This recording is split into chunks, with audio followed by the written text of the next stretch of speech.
Welcome to Power of Story podcast. We share personal testimonies that reveal life's ups and downs, from victories to lessons learned. Join us for stories that connect, inspire, and change how we see the world. Don't miss out on this journey of discovery and connection.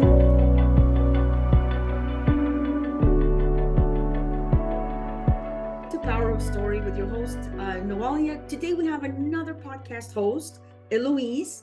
And her podcast name is the High-Achieving Housewife. It's a podcast to celebrate women who are thriving in life, but know they have even more to give. This podcast is for dreamers, the doers, and the women who believe that life is full of possibilities. We're going to connect with women who have taken bold leaps, faced their fears, and come out stronger on the other side. And Eloise interviews them and gives them a platform to speak about this. So we're gonna, she'll probably share some of their stories or learn from their experiences and be inspired to take our own leaps. And whoever's listening to take their own leaps towards the life you desire. So join us on this journey, growth and courage and community. Thank you for being here, Louise. What led you to create the podcast? Oh, well, thanks, Dolly. I appreciate you just having me on here because, yes, I talk to amazing women. That's what I get to do right now with this podcast.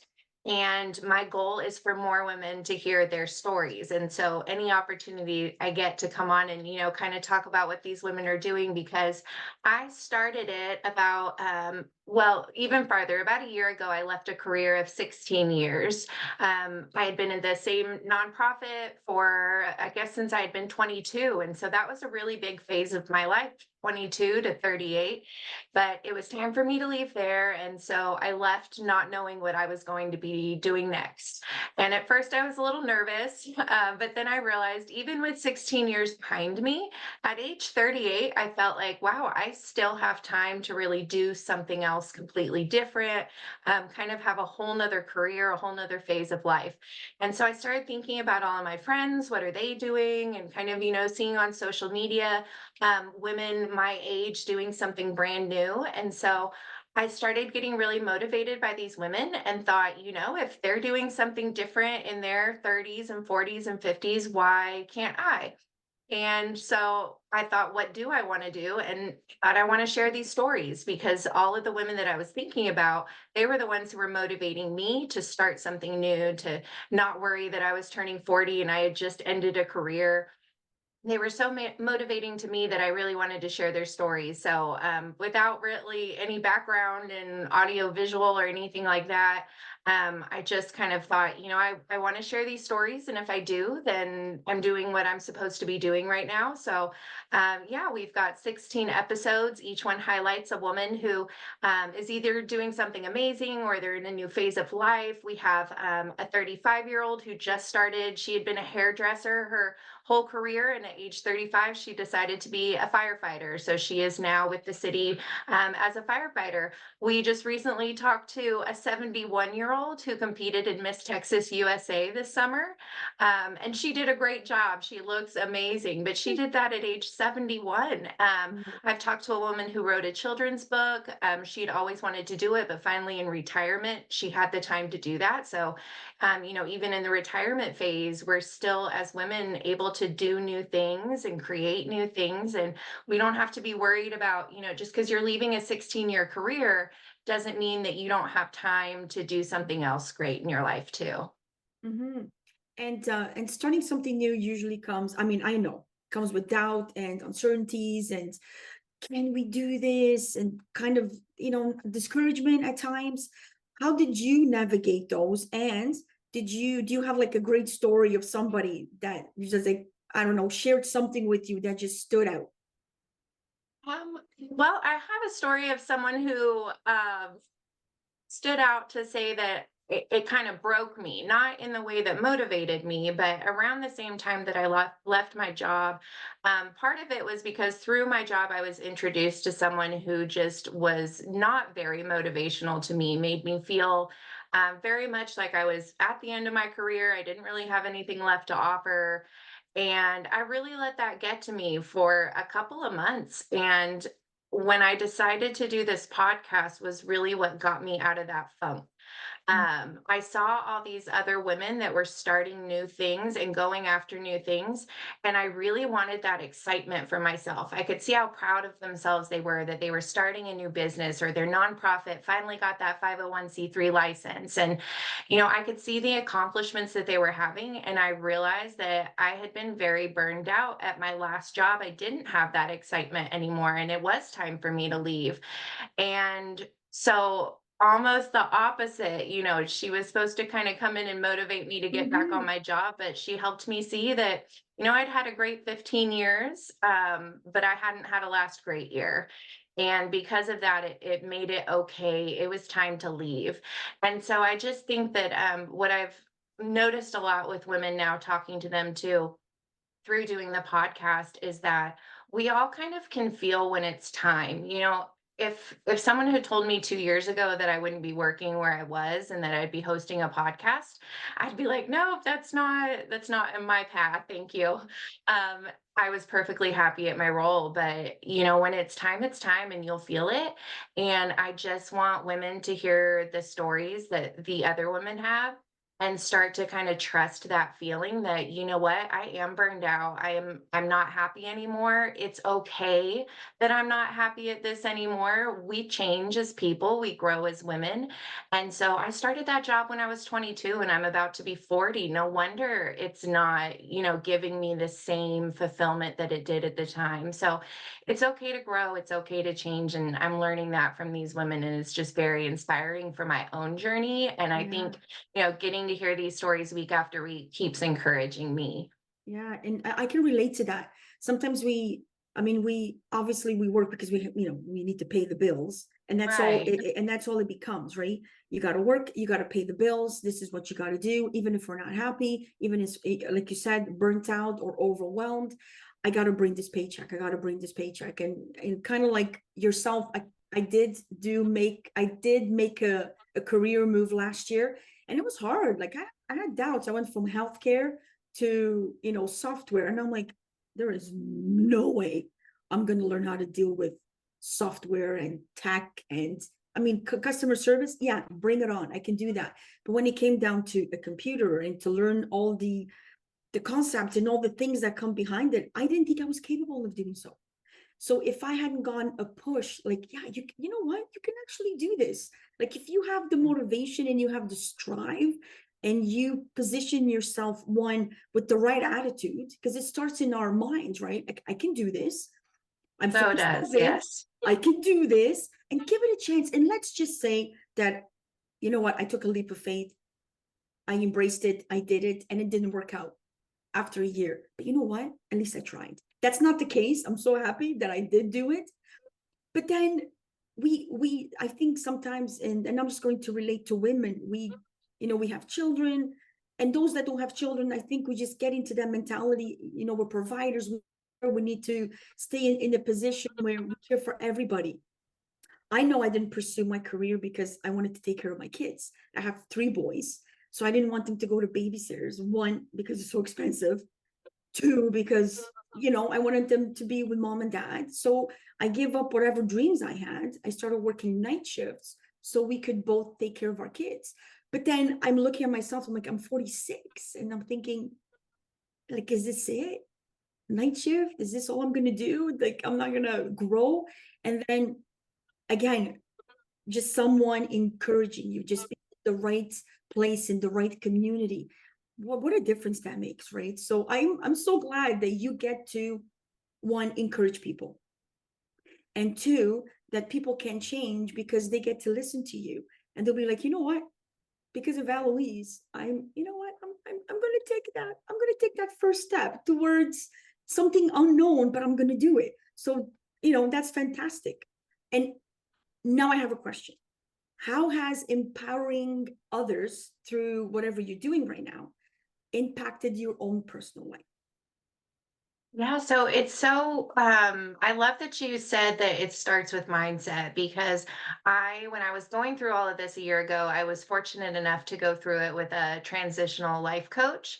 And she helped me so much kind of decide really before I started doing this, really get in the mindset of what do I want out of life personally.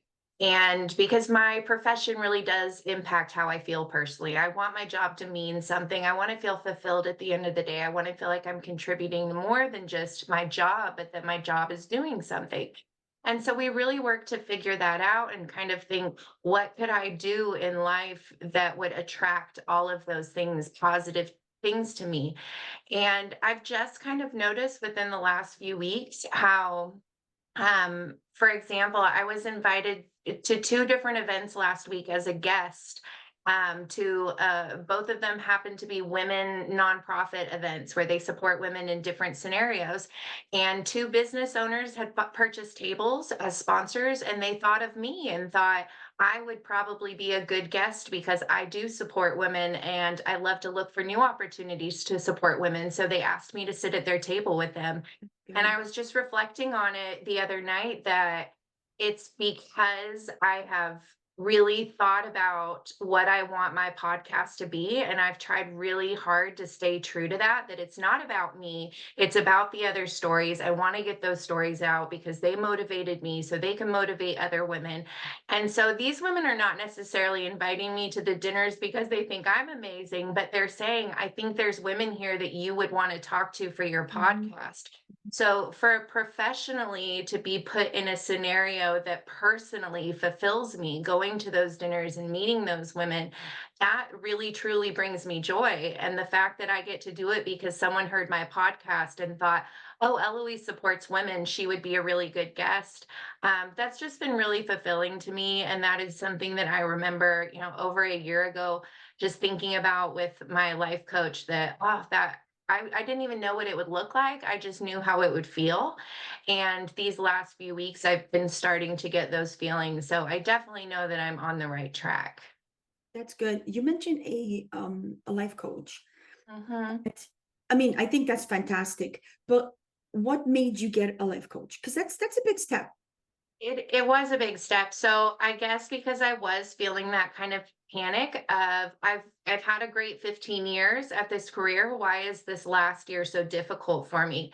And I couldn't pinpoint it. I didn't know Mm, if I should leave my job and that would solve problems, or was I having a rough time in life and that was carrying into my job? Maybe, I was just sad about everything. I had no idea what was causing me to feel so unfulfilled in life. I had an idea that it was my job, but I didn't want to give up. Like I said, I was in that mindset that I've been here for 15 years. This is where I'm meant to be. This is my life, not just this is a phase of my life and it's been good to me, but now it's time to move on. I was really stuck that this is my life, is my career, that's my identity. And mm, so when things started to go wrong, I started to question that it was me. Um, and it was, in a way, it was time for me to leave, but I started to question my own value and my own worth personally because I felt failing and flailing at work. And so I really needed someone, I had people who would come, and my friends, of course, were supportive in their own way, but I needed someone who could get into my head. I didn't mhm. need to know what other people thought. I needed to know really what did I think deep down. And the coach is really, more of a guide, I guess, is how I've said it. She really helped me kind of work through the process and figure out what I needed to be feeling like I was aligned with in life. And I knew through all the work that I did with her that my job was not aligning with my life anymore. And so it was okay to kind of bless and release it, that Yeah. we weren't in alignment. It not a good, not a bad, but it just wasn't for me anymore.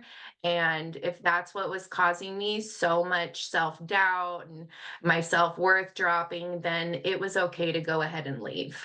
Yeah. And I'm thinking that now your mental health state's probably better. And probably happier. Oh, Right? definitely. Yeah, I mean, I'm not, of course, running. I mean, basically, that's what I'm doing is running my own business with a podcast. I love the women and supporting side, but in order to do that, I'm basically running a business. And so, yes, Hmm. of course, I wake up on days and I'm like, oh, I don't want to reach out to this person. I don't want to edit today. I'm not saying that every day I wake up and I'm like, oh, this is the best Like job in the jolly, world. jolly. Yeah, but what I'm saying is that at the end of the day, it felt right. It Yeah. it feels if I just kind of I have this little mantra of just share stories. And so, if one week I don't have a sponsor, I can't get too down on myself. I tell myself just share the story and next week the sponsor Yeah. will come because they heard the story. I just keep trusting that it's not even about feeling good because we do all have bad days. It's more about feeling in alignment that at least for this phase, like you said, this could last a year. Maybe in Hmm. a year Hmm. it doesn't feel right at the end of the day anymore, and that's okay. I inspired some women for a year. I inspired myself. I had a year of feeling in alignment, which, like you said, for mental health is a really big deal. And so, yeah, it feels right now. And so, feeling in alignment, I think is very Yeah. important. No, that's good. I like that word alignment Yeah. because sometimes if we're not in that right line or that right place, you're kind of like a I'm gonna call myself like an alien in a distant planet. You're there, but you're like actually, you know what? Autopilot. You're there, Mm, but you're not there. You're not enjoying yes. your moment, right? You're not living the moment. And you don't know Um, where you're going either. And it's hard to yes. get Yeah. excited about a Yeah. destination if you have no idea where you're going. Yeah. So, Yeah. and that's what I felt like, I guess. Like you said, autopilot, like I wasn't Yeah. driving and I had no idea where we were even going. My life just wasn't in my hands anymore. Yeah, yeah, and it's good to get control back. That's for sure. Yeah. So Yeah. what's next for Eloise? I know. I mean, just meeting you, and I know you have a podcast. It almost feels like you've become a coach to some of these women. Well, I think that I've learned a lot from the women I've talked to, and I don't take that for granted because I do have the opportunity to talk to so many women and kind of put it into perspective of all the lessons that I've been able to learn from them. And so while it's a big honor. I mean, like my heart perked up when you said coach, but really, I'm still such the player, I guess. I don't feel like a coach because I still feel like every time. I mean, I just released an episode today, and I learned so much from those ladies when I was listening to them. And so it's not really me who's the coach. It's just I'm learning so much, and when you learn things and you actually absorb them and you learn how to apply it to your life, you see your friend struggling and you want to say, oh, I see you struggling. This is what changed my perspective on that. Hmm. And you want to kind of give that gift of shifting perspective to your friends. So, yeah, while coach is a great word, I guess I'd rather be the assistant coach. The one I don't want to For be now. responsible, but I want to be able to say, listen to them. They know what they're talking Yeah, about. yeah, yeah. So, And yeah. obviously, with experience and living it and learning from it, you will, eventually get there. I mean, I've spoken to some women who they're not only coaches, like they have books. Like I spoke to a lady from Australia and I was like, wow. And she was just sharing her story about growing up and with an alcoholic father and how that shaped her into who she is today. But she was like, there came a moment I was like, I don't want to become like them. Like I don't want to look in the mirror and see the reflection of who they were in me. So there was a moment I was like, I want to change. I don't want to stay this way. But she wrote a book. I'm like, how did she's like, I was not a writer. I'm not a reader, but I did it. And you know what? That takes guts. So Yes. the She is more, the kind of yeah, woman that I would yeah, I would celebrate on right. my program, because for me, even similar starting a podcast, like I said, I have no background in audiovisual. I'm a storyteller by nature. I was a writer. And so I knew that I could talk to women and, kind of draw out from them. but I didn't know anything about actually producing a podcast. And for me, Yeah. just kind of putting it out there, I'm going to start a podcast, and I set a date. And so I can relate to her with the book, that you do get this idea and you think people Yeah. need to hear this story.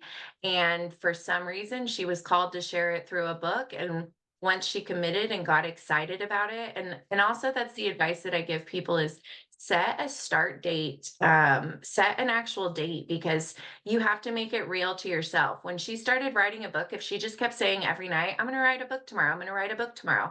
No, like, set a date with your friends at 9 a.m. We're going to meet at a coffee shop, and I'm going to sit down and I'm going to start writing my book, because you have to make it a priority for yourself if you want to do something. And like you said, we as moms, we as wives, we have so much going on, so much on the schedule, that we think, oh, well, I don't have much going on tomorrow, I'm going to start writing that book.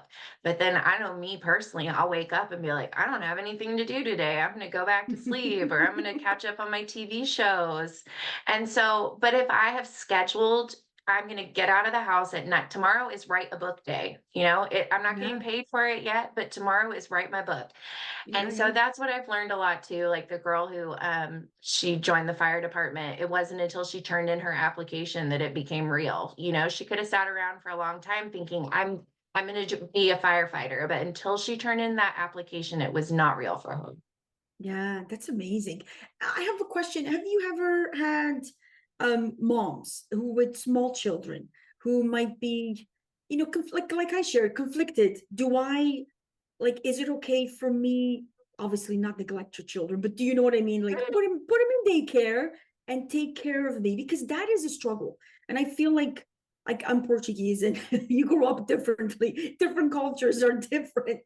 And sometimes we take this weight that we're not we shouldn't even be taking it, but we take it upon ourselves.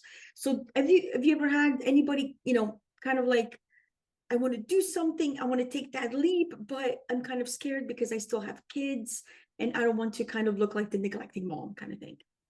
Sure. I actually just today released an episode called I'm a Weekend Warrior, and I sit down with two moms who actually work overnights Friday and Saturday night. So, long story short, because it's an hour episode, so there's a lot to cover, but they basically cram their full time work week into the weekend and then are stay at home moms Monday Wow. through Friday. But their weekends are very rough. I mean, they work overnight and then they're sleeping during the day while their husbands are Yeah. with their children. They have it worked out. But the big theme, and why I bring that up, is because what we talked about is that they do have a lot of drawbacks for working weekends. They miss, weddings and holidays and things like that, but they have the whole week, Monday through Friday, that they are present for their children. Yeah. And the big theme that I took away from that, though, was you do what's right for your family. They're doing it an unconventional way because it was important for them to be there Monday through Friday, because that's how it worked for their husbands' jobs. Everything Yeah. aligned for them to where it worked out that way. Now, it was much harder for them when their kids were toddlers. They're older now. They're in school, so it's a shorter day for them. So maybe if you're thinking, oh, well, I couldn't do that, I have to take care of my children, it's not your season yet to work Yeah. weekends, then, Yeah. Yeah. Yeah. maybe in a few years when your kids are in school, you can go back to work those couple hours that they're in school. So I've also learned talking to moms that don't worry about what life is going to be like 2 or 3 years from now, because your life as a mom changes so much year to Hmm. year. And if you need to take 2 or 3 years off to be at home with your children for those years, but then you want to go back, or you out of necessity need to go back, and you're stressing, how am I going to do this in 3 years? Well, it's going to take you 3 years to figure it out. So Oh don't yeah. worry. You're Yeah. not meant to go back to work yet. Or moms are thinking, I have to go back to work in 2 weeks and I have to figure out how to pump while I'm there. And I'm not even pumping Hmm. well when I'm at home. And it's like, don't worry I mean, worry, prepare for it, but you still have 2 weeks for a reason, because you need those 2 weeks to learn how to balance everything. So Yeah. I think also, just as a mom, learning that it's okay to do what's right for your family right now. And I am very much a people pleaser, so it's hard for me. to think about other people judging me. So it's definitely easier said than done. It Um, is. but I've told myself before there are like 8 billion people on the earth right now. I have not looked up how many people have ever been on earth, but I try and remind myself out of those current 8 billion and however many billion people have been born before, you are one mom telling me how I should raise my children based off of your experience of raising your, maybe 6 kids. Let's give her some credit. She's a mom Yeah, of 6. She's done this a lot more than I have. But still, she's done it with her family, with her circumstances, with her upbringing and background, with her husband's needs. You can't expect that another way that a family is running is going to apply to your family and vice versa, because we all we all have different values, but we also all have very different circumstances. Even if we had the same values, we'd have to do things differently because we have different circumstances. yeah, And so we can't look at another family and judge a mom for working because maybe she needs to, or maybe for her mental health, she wants to work and she is a better mom and her kids are at an amazing daycare where they're learning so much and they're loved on by their teachers and they're learning social skills earlier on than your children are because they're at home with just you. There are benefits to every way of being raised. Like I said, you can be socialized earlier if you go to daycare. There are so many that's ways. true. Yeah. Yeah, so there are lots of ways to do things, and there's going to be benefits and drawbacks no matter what you pick. So do what's best for your family. Yeah. So as you speak to different women, what do you think is the one doubt that they have before taking that, I can do this. I can do that something more. I'm ready to do. What is the one thing that kind of holds them back or that you notice? Yeah, I think if it's a big idea, just kind of wrapping their head around it and starting. Like I said, if you have this idea that I want to write a book or I want to start a business or I want to start a nonprofit, anything that you want to get started, I think it's very easy for us to spend a lot of time thinking about getting started and not actually grabbing it and saying, we deserve this, we can Hmm. do this. And so I'm going to start on it because starting is the hardest part. So I recommend to everyone, whatever project you're doing, set yourself some sort of deadline. So mine was, I started telling people I'm launching May 12th, and I didn't have any episodes recorded. I didn't have microphones purchased. I had nothing, but I told everyone May 12th. And so then I personally was like looking at Amazon. Okay, I have to have microphones ordered by these days. And I started working backwards. I have to have my interviews done by these days. So I have enough time to record. And it gave me very concrete steps to be able to take. Yeah. And the other thing I learned in doing those concrete steps is that we also get very overwhelmed easily. So if your step is build a website and you don't know how to build a website, you're going to keep seeing that task on your to-do list that you've made. And you're going to go over, just skip it because you're like, I don't know how to build a website. I'll get to that later. I'll get to that later. And eventually you haven't progressed in your goal. And so Hmm. I learned a tip from a book where don't write down the big goal, write the first step to that goal. So if you need to do a website, what website do you want it to be? Name my website. Pick your name. Now your next step is to go to GoDaddy and see if it's even available. And then you might want to Google who do I hire for whatever step Yeah. you're at in knowing how to create a website, you need to not write create a website. You need to write what's the next step to creating a website for me personally and write that down. Because yeah, I do that all the time with doing a podcast. I couldn't just write, start a podcast. I had to write down The where details. to record and start Googling where do podcasters record their audio, to what software, hardware, or where do I host a podcast, and I had to look up the difference between Apple and Spotify and Podbean, and I had to educate myself on all of that. And so actually making the concrete step of find out where you host a podcast, that was a step I was going to have to do to get to my overall goal of hosting a podcast. That really helped me be motivated every day to like, okay, I have concrete tasks that I can Hmm. accomplish today. And I think accountability too. Like you said, you would tell your friends, this certain day I'm gonna release my podcast. And I think accountability is fantastic. I know for myself, it's like, no, I gotta do it. No, someone is waiting, or no, they're expecting this. I got it. And it's not, again, maybe that's just my people pleasing speaking. But for me, like if I want to lose some weight, I have my little watch and I look at it. I'm like, no, I'm still, no, I gotta go do a few Our more, steps. right? And it's just a little clock, it's a little watch telling me that I haven't reached it. But just that visual, or even someone telling you, hey, I thought you were gonna launch this date, but you didn't. For myself, I need that accountability. No, you gotta go do it. No, go, 100 more steps, go, even if you have to walk around the house or go up and down the stairs. So for myself, that's really helped me out. And that's why community is important. And sometimes you get that from people close to you, and sometimes you don't get that from people close to you. Sometimes you get discouraged, like you mentioned, from those around you, from those who you thought would encourage you the most. Mhm. But having that community, it just supports, the journey, it supports, the call, it supports what we are doing here, right? And this isn't and yourself too, we just want to share, stories, because they empower other people, they inspire other people. And someone out there might just be listening to your stories on your podcast and be like, you know what, I can do this. And if maybe someone is, I don't know, maybe in a horrible abusive relationship, and they want to leave, and they just needed to word the one, they just needed to listen to that one sentence that just was mentioned on your podcast, and they're like, you know what, I can do this, I can do the impossible, I can overcome it. So it's important for us to share stories. They have power, they change, they move. So I'm so glad that you didn't let anything hold you back, Eloise, because that's super important.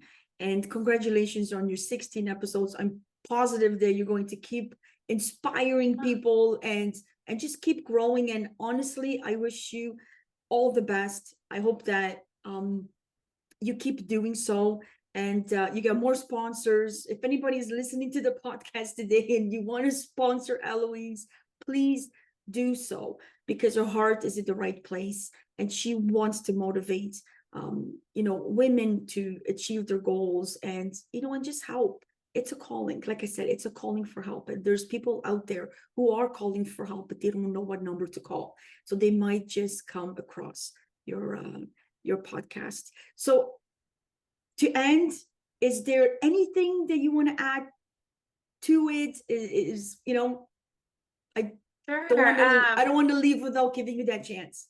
Yeah, no, just that I'd love people to check out the podcast. Again, it's not about me. If you go to our social medias, you will have to search to find a picture of me. It's not about me. And It's true. so It's true. I have to admit, I thought you looked completely different. yes, there's one picture of me on our social media, and I have sunglasses on and a beanie on. And it's just because the very first episode of the podcast is a get to know me little 5 minute, just so that Yeah. as you're listening, you kind of have the history of why the podcast started. So that's the one picture of me is that goes along with the cover art for that episode. Because again, it's not about me.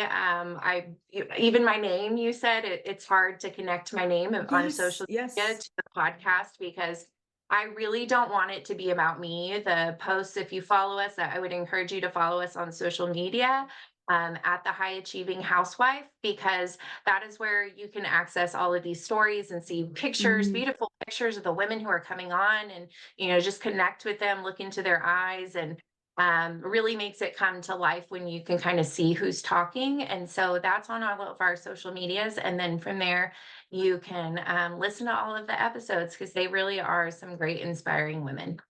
Oh, I bet they are. I'm definitely going to listen to some. Well, Eloise, thank you so much for joining Power of Story. Hopefully we can keep in touch, and keep inspiring, and just help each other, right? I will definitely be posting all of your links, and if anybody wants to follow, I encourage you to do so. And yeah, so it was so nice meeting you, You and too. have Thank you such a for nice having day. me. This is a I great loved it. conversation. I Yes. appreciate it. No, definitely loved it. Loved it. And keep doing what you're doing, because I'm positive you have changed lives, and you will continue to do so. Thank you. Thank you. I appreciate it. All right, Eloise, well, have yourself a nice day.